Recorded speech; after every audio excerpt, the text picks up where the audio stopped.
So just after 12 p.m. this afternoon, in the 3000 block of East 7th Avenue here, a young 13-year-old male was struck. Unfortunately, we don't have a lot of details as we're still working through the investigative part of this, but the only thing that we can confirm right now is we know at least one person discharged a firearm striking this 13-year-old boy. And I'll just do the follow-up questions. What's his condition and where was he taken to? So during the course of the shooting, there was, we're not sure if the person was involved or not, but we know that an adult transported the 13-year-old, initially headed to Grant, and at some point during the transport took the child to Children's Hospital, where the child is currently recovering in stable condition. And you know where the child was shot and how many times the child was shot? So we don't have that information specific to how many times the child was struck, but we do know that it occurred outside here on East 7th. Well, what time did the call come in? Just after 12 p.m.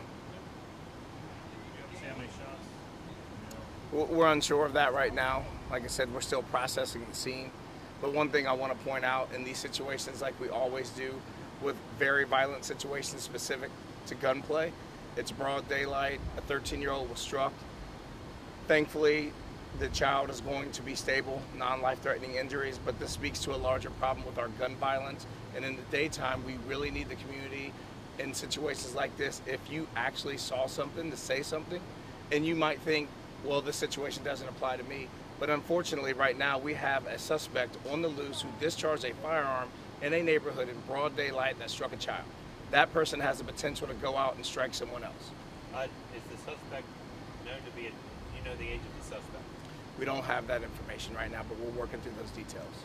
Was there a lot of people out here when it happened? So, unfortunately, it is broad daylight. We believe that there were people out here, and again, that's why we encourage witnesses to come forward with information, because it's vital in the success of capturing the suspect. Unfortunately, too many times with gun violence, if we cannot capture that suspect, we know with statistics that they are more likely to go on and complete more gun violence in the city.